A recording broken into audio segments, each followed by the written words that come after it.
Hello and welcome to this lecture. Today we are going to discuss another topic, and the title of the topic is thyroid and anti-thyroid drugs. So let's start this topic with the classification, and it consists of thyroid preparations such as levothyroxine and liothyroxine, which is known as T4 and T3. And thyroid preparations actually they are responsible for production of thyroid hormone. And then we have some classification for anti-thyroid agents such as thioamide, that consists of methimazole, propylthiouracil, iodides such as Lugol solution, potassium iodide. Then we have beta blockers such as propanolol. Then we have radioactive iodine. And when we take a look of the basic pharmacology of thyroid and anti-thyroid drugs, I start with one of the case presentation with a 42 years old woman report to her healthcare provider that she has gained 10 pounds over the last 6 months and has a low energy level despite getting plenty of sleep.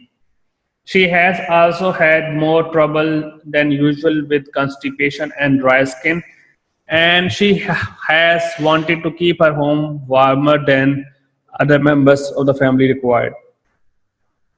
On physical examination, her temperature is 97.3 Fahrenheit. Her skin is dry, and she is found to have enlarged thyroid gland, which is also known as goiter.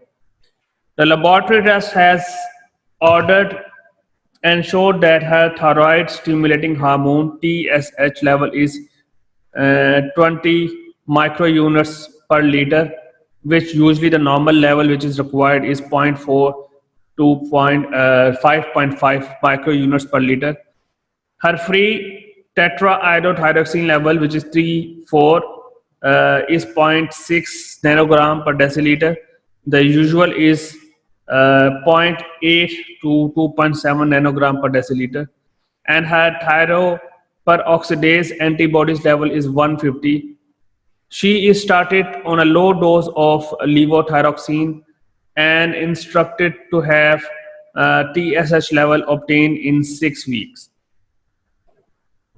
So when we take a look of this case and we discuss this patient, we found that patient is number one is enlarged thyroid, and thyroid autoantibodies are consistent with chronic autoimmune thyroiditis, and her symptoms and laboratory values are indicative of mild hypothyroidism. Her treatment goal are to relieve her symptoms and to normalize the TSH level. The serum TSH concentration is the primary test used to evaluate the replacement therapy in person with hypothyroidism. This test is very sensitive to minute changes in free T4 level. A twofold change in the free T4 level can cause 100-fold change in the TSH level. In patients who have their dose or brand of levothyroxine change, the TSH level should be measured after 2 to 3 months when the optimum replacement dose has been attained. Clinical and laboratory monitoring should be performed every 6 to 12 months or whenever there is a change in patient status. So the hormones that we are discussing about is thyroxine and triiodothyroxine. And if you take a look of this table, we mentioned that the normal values of total thyroxine T4 and T3, which is 4.8 to 10.4 microgram per deciliter for total thyroxine, and total triiodothyroxine we have 59 to 156 nanogram per deciliter. And what happened in hypothyroidism, that the values will be low, whereas in hyperthyroidism their values will be higher than the normal values.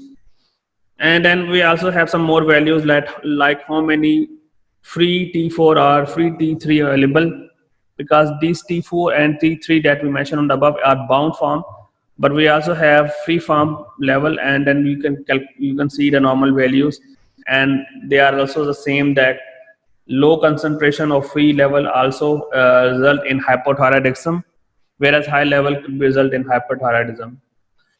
Then we have thyrotropin hormone, which is TSH, and this is very important because in our case actually we are more focused on the TSH level, and we see that on the left side we have the normal range 0.45 to 4.12 micro units per milliliter, which is for example, if the concentration is high, TSH level is high, then it leads to the hypothyroidism, and if the level is low, then will be a hyperthyroidism. So this is very important, correlated with the T4 and T3 level and TSH level, and that is why our case are actually linked to these levels that we calculate. And then there are some more information. We are not going to go for further detail, like they're talking about anti-thyroglobulin antibodies, which is also an indicator to measure the presence of hypothyroidism or hyperthyroidism. And there are also TPA, which is thyroid peroxidase antibodies, which is also a measure in terms of hypothyroidism and hyperthyroidism. So this table is revealing the different test functions, which is known as TFT, thyroid function test, for examining the thyroid hormone. So the next question is that usually these hormones will be absorbed where? So I have mentioned this picture that they are usually absorbed in the duodenum and ileum of the small intestine. But their absorption is dependent upon intraluminal factors such as food, drug, gastric acidity, or intestinal flora. So we need to examine these factors as well. The oral bioavailability of the current preparation, especially thyrotoxin, especially levothyroxine, is around 70%. In contrast, T3 is almost completely absorbed, around 95%. So what is hypothyroidism, or what are the pharmacological effects of hypothyroidism? The main effect of hypothyroidism is the presence of goiter, high cholesterol level, constipation, then other conditions like hair loss, fatigueness, mood changes, weight gain, or menstrual changes, sore of the muscles. These are all the characteristics of hypothyroidism. But if you take a look of the case study, we found that she mentioned the characteristics that her weight gain found 10 pounds over the last 6 months, having low energy, then constipation, and then on the examination, the doctor found the presence of the goiter, which is enlarged thyroid gland. So you can see that the physical signs and symptoms, then along with the diagnostics, can able to diagnose the patient having hypothyroidism.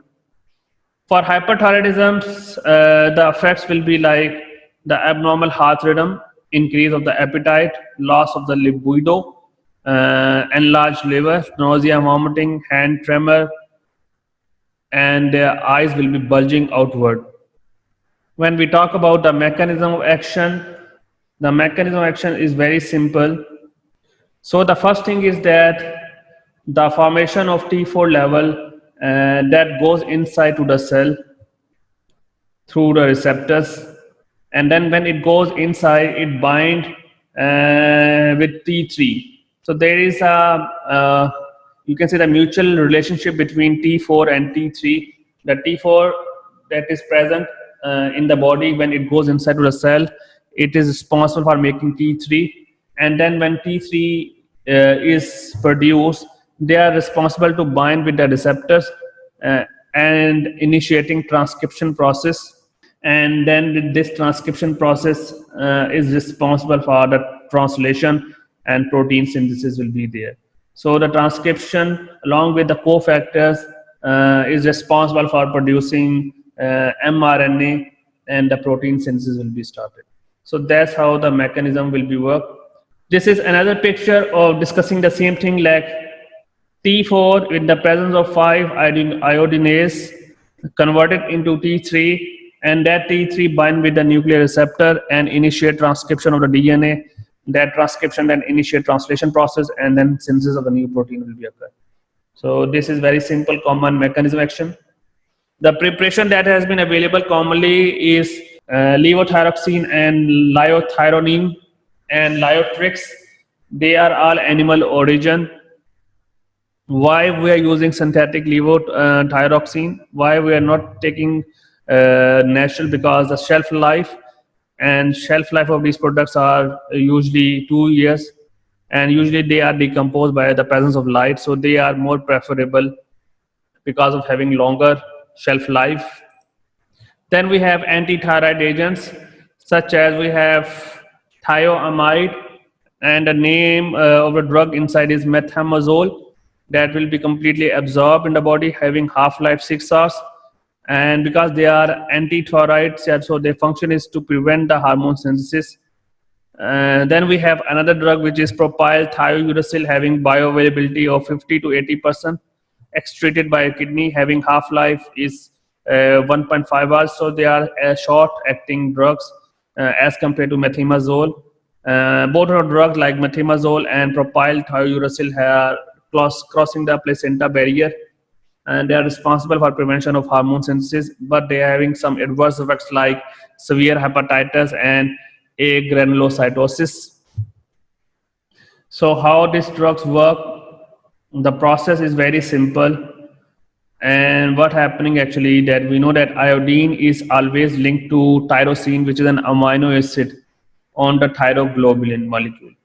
So if you take a look of this picture, you found that this is uh, tyrosine molecule, and they always attach to the thyroglobulin.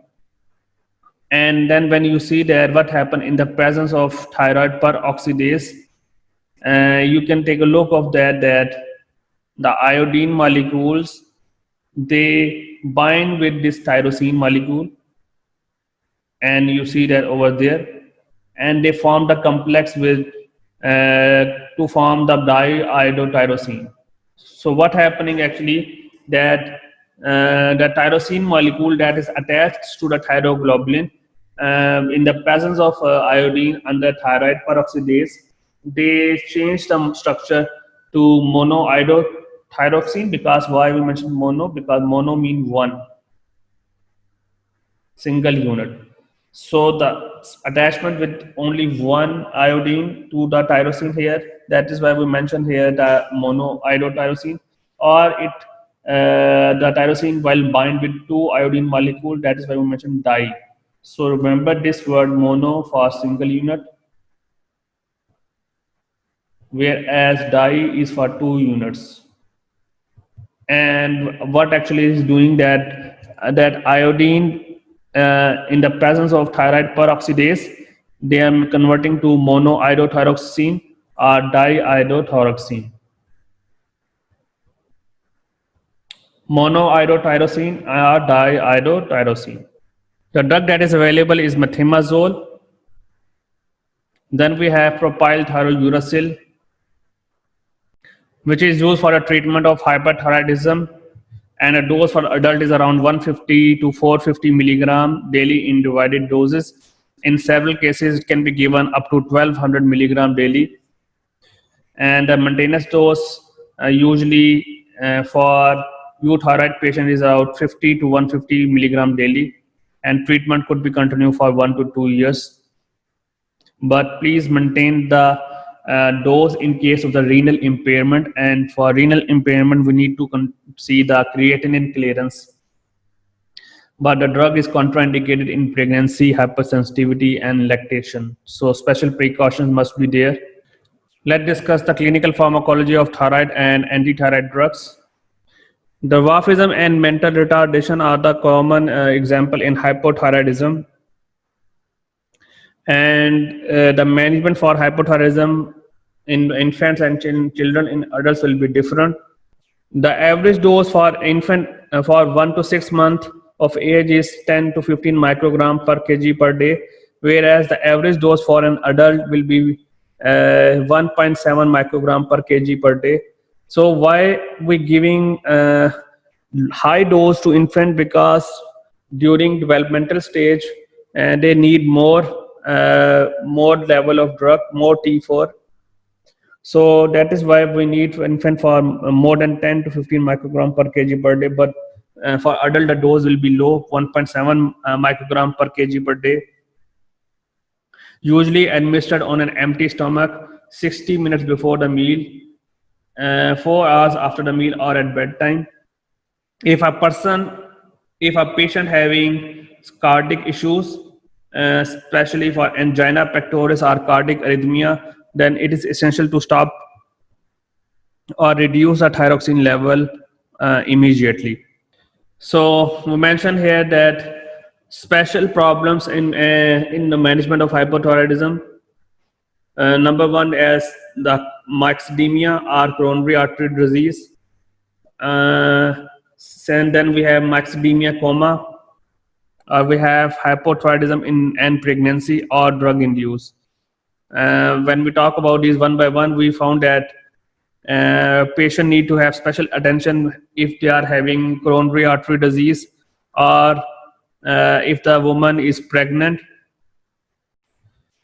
If coronary artery surgery is indicated, especially for example patient that was diagnosed with hypothyroidism and coronary artery surgery, then it is responsible that patient must treat the artery surgery first and then started the treatment for thyroxine, and it is very important. Then we have myxedemia, which is referred to a severe form of hypothyroidism, and that can be occur if it is left untreated, and it is also known as end stage untreated hypothyroidism, which consists of weakness, hypothermia, hypoventilation, hypoglycemia, hyponatremia, water intoxication, shock, and death.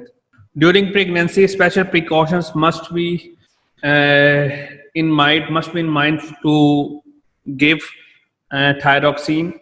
Especially, we need to monitor the thyroid function test, and we need to measure or monitor the patient BP, blood pressure, tachycardia, arrhythmia, or anxiety states. Because if a person having anxiety or tachycardia, then we need to stop the treatment. We need to maintain the dose to maintain the blood pressure, tachycardia, because the overdosage would lead to these adverse effects. Then it is very important that during pregnancy we need to see the levels, TSH level, and usually the TSH level for first trimester is 0.1 to 2.5 ml units per liter. In second trimester, it will be 0.2 to 0.3 ml unit per liter. Then the third trimester, the dose will be 0.3 to 3 milliliter units per liter, and the total T4 will be above or the upper range of the normal. Then we also have drug-induced hypothyroidism, and it could be induced with the presence of amiodarone. And amiodarone is a drug that has been used as anti-arrhythmic medication for maintaining the irregular heartbeat. So if a person is taking amiodarone, and we already mentioned that if a person having arrhythmia and we giving the drugs such as amiodarone as anti-arrhythmic medication, we need to monitor the patient condition first. So if a person is hypothyroidic because of the amiodarone induced hypothyroidism, then we need to give levothyroxine therapy for long term, because amiodarone have very long half-life. Then we have Graves' disease, which is caused because of the hyperthyroidism, in which the common characteristics are bulging eyes, and eyelids will be retracted, and there will be spotness of the redness. There will be redness. And when we talk about the management of the Graves' disease, we need to understand 4 different things. One is adjunct to anti-thyroid therapies and anti-thyroid drug therapies, then thyroidectomy or radioactive iodine. Let's discuss one by one. When we discuss the anti-thyroid drug therapy, The drug therapy that is commonly useful in young patients with small uh, gland and mild disease, we give methimazole or propylthiouracil until the disease is undergoes spontaneous remission. This is the only therapy that leaves an intact thyroid gland and did not require long-term period of treatment and observation for 12 to 18 months. Methimazole is preferable except with pregnancy and thyroid storm because it have a lower risk of serious liver injury and can be administered once daily, which may improve the adherence. And when we talk about anti-thyroid therapy, it must be given with divided dose, shifting to maintenance therapy with a single dose. However, mild to moderate severe thyrotoxicosis can often be controlled with methimazole as a single morning dose of 20 to 40 milligram initially for 4 to 8 weeks to normalize the hormone. The maintenance dose will be around 5 to 15 milligrams daily. We can also give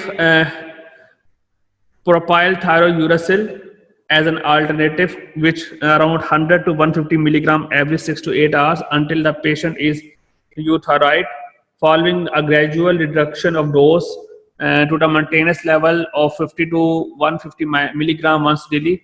Propylthiouracil also inhibit the conversion of T4 to T3, so it bring the activated thyroid hormone more quickly down as compared to methimazole.